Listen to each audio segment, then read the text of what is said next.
देखिए वेबसाइट कैसे काम करती है। एक यूजर यानी आप, तो वो क्या करता है, सबसे पहले अपने ब्राउजर पे जाके एक वेब रिक्वेस्ट डालता है। अब वो ब्राउजर क्या करता है, वो ब्राउजर उस रिक्वेस्ट को लेता है और लेकर इन चार में से एक काम करता है। आपने यहाँ पे वेब रिक्वेस्ट डाली, आपने लिखा www.google.com, आपने ब्राउजर को बस इतनी ही इंफॉर्मेशन दी। उसके बाद ब्राउजर ने बैकएंड पे इसकी आईपी एड्रेस को ढूंढा और आईपी एड्रेस को उसने इंटरनेट पर सर्च करना शुरू किया। वो इंटरनेट पे आईपी एड्रेस की लोकेशन को ट्रेस करते करते उस पर्टिकुलर वेब सर्वर तक पहुंचता है जहां पर वो वेबसाइट होस्ट हो रही है। वहां से वेब सर्वर से आपके पास डाटा इंटरनेट के माध्यम से होते हुए HTML और CSS के फॉर्म में वापस से आपके ब्राउजर में आता है और ब्राउजर उसको प्रोसेस करता है और आपको फाइनली एक वेबसाइट नजर आती है। लेकिन ये जो प्रोसेस है ना ऊपर वाला, ये इतना आसान नहीं होता। मैं ये प्रोसेस समझाता हूँ कि ये क्या है। देखिए, जब यूजर यानी आप एक वेब रिक्वेस्ट डालते हैं, यानी आप सर्च करते हैं www.smartosystems.in, तो क्या करता है ब्राउजर आपका पहले अपनी कैश में ढूंढता है। अगर वो वेबसाइट पहले कभी खुली है आपके ब्राउजर में तो उसकी कैश में उसकी इंफॉर्मेशन हो सकती है। कैश की इंफॉर्मेशन बहुत ज्यादा समय तक नहीं चलती है, थोड़े समय के लिए इंफॉर्मेशन होती है, लेकिन वो अपनी कैश में उस इंफॉर्मेशन को ढूंढता है। अगर वहां पर वो वेबसाइट ऑलरेडी अवेलेबल है तो उसकी आईपी एड्रेस उसको मिल जाता है, तो वो यहां से सीधा मूव ऑन करता है अगले प्रोसेस पे, यानी उस आईपी एड्रेस से वो उस वेब सर्वर की खोज करता है। ये सेम उसी तरह से काम करता है जैसे आपका मोबाइल नंबर। आईपी एड्रेस का काम करने का तरीका कुछ वैसा ही है कि आपने अपने दोस्त को फोन लगाना है तो आप क्या करते हैं, आप अपने दोस्त का कॉन्टेक्ट नंबर उसके नाम से अपने फोन में सर्च करते हैं, लेकिन बैकएंड में एक मोबाइल नंबर होता है जो कि आप डायल नहीं करते हैं। वो मोबाइल नंबर आईपी एड्रेस की तरह है। वो मोबाइल नंबर जैसे ही डायल होता है तो वो चेक करता है पहले नेटवर्क की वो कौन से नेटवर्क का है, आइडिया का है, वोडाफोन का है, एयरटेल का है, जिसका भी है उस पर्टिकुलर नेटवर्क से कनेक्शन एस्टेब्लिश हो जाता है और आपकी कॉल लग जाती है।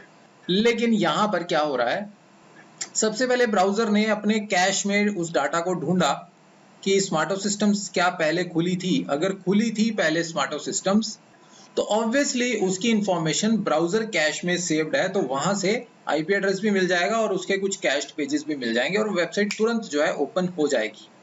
लेकिन अगर आपने वो वेबसाइट कभी भी अपने ब्राउजर में नहीं खोली या खोले हुए बहुत ज्यादा समय हो गया है तो ब्राउजर सेकंड रिक्वेस्ट करता है कंप्यूटर कैश पे। यानी अगर उसको ब्राउजर कैश में इंफॉर्मेशन नहीं मिली तो ब्राउजर सेकंड अटेम्प्ट लेता है, कंप्यूटर कैश में उसको खोजने की कोशिश करता है। कंप्यूटर कैश थोड़े लंबे समय चलती है और कंप्यूटर कैश एक कॉमन कैश होती है जो कि सभी ब्राउजर्स एक्सेस करते हैं। ये खासतौर पे नेटवर्क सेटिंग्स की जो एक कैश बनती है उस कैश की हम बात कर रहे हैं।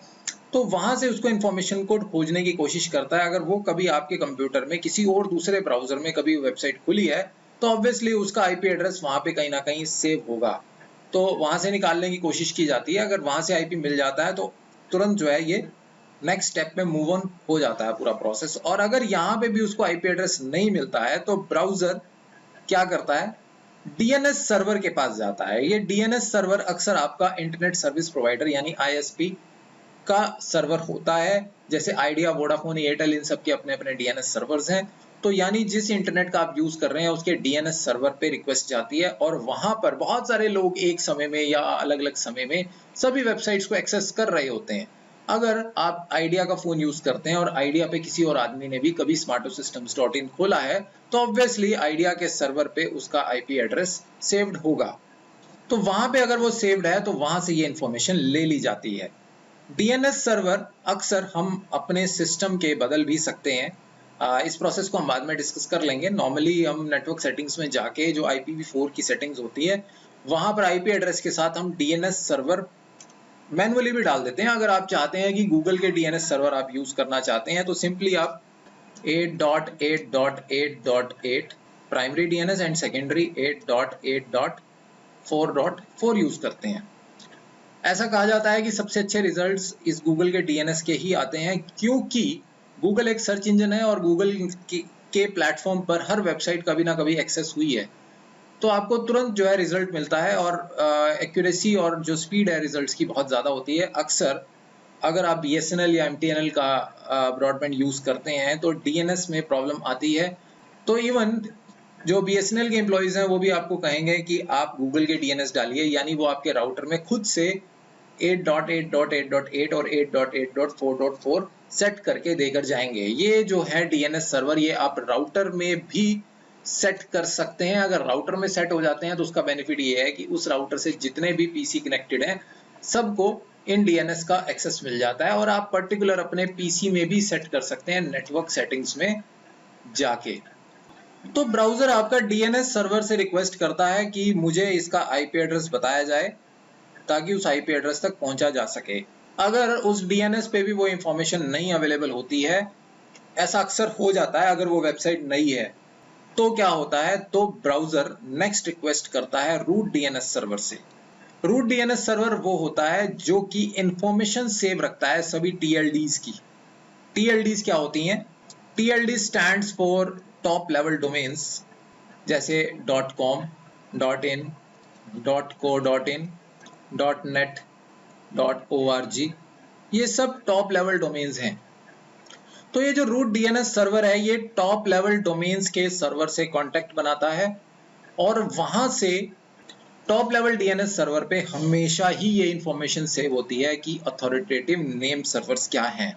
ऐसा इसलिए क्योंकि जब आप डोमेन परचेज करते हैं तो वहां पे आप अपने नेम सर्वर डालते हैं या ए रिकॉर्ड में आईपी एड्रेस सेट करते हैं, तो वो database automatically top level domain server पर ही सेव होता है।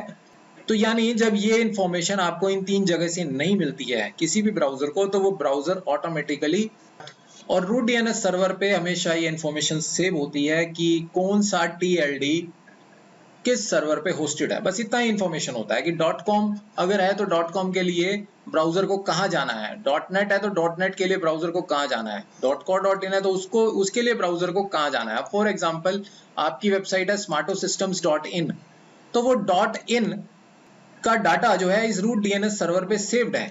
क्या सेव्ड है कि .in कहाँ की टीएलडी है, टॉप लेवल डोमेन है।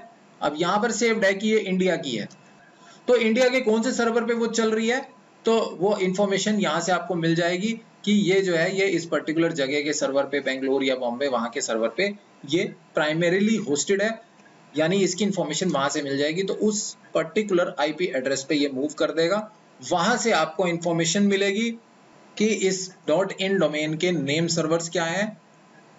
ये नेम सर्वर आप जब डोमेन परचेज करते हैं, जैसे बिगरॉक, गोडैडी या क्रेजी डोमेन, किसी से भी, तो आप नेम सर्वर सेव करते हैं, वो ऑटोमेटिकली टीएलडी के सर्वर पर जाके वो सेव होते हैं। तो वहां से ब्राउजर को उस पर्टिकुलर डोमेन नेम के नेम सर्वर या आईपी एड्रेस मिल जाएंगे। अगर नेम सर्वर मिल जाते हैं तो नेम सर्वर से आईपी एड्रेस मिल जाते हैं। तो इस तरह से ब्राउजर को ये आईपी एड्रेस मिलने का प्रोसेस कंप्लीट होता है। अब आपको देखने में लग रहा है कि ये बहुत बड़ा प्रोसेस है, बहुत सारी लेयर्स हैं इसमें, लेकिन ये प्रोसेस कुछ ही मिली सेकेंड्स में कंप्लीट हो जाता है। अगर फर्स्ट, सेकंड, थर्ड अटेम्प्ट में सक्सेस नहीं मिली तो फोर्थ अटेम्प्ट में, और फोर्थ अटेम्प्ट में वो लास्ट से इंफॉर्मेशन लाके कुछ ही मिली सेकेंड में आपके सामने रख देता है, और आपके पलक झपकते ये इंफॉर्मेशन आपके सामने आ जाती है। अब आपके मन में सवाल हो रहा होगा कि अगर हमें यहाँ से इंफॉर्मेशन मिल सकती है तो हम इन 3 रास्तों पे क्यों जाते हैं। ऐसा इसलिए ताकि जो स्पीड है वो इंक्रीज रहे, एक ही सर्वर पे बहुत ज्यादा लोड ना बने।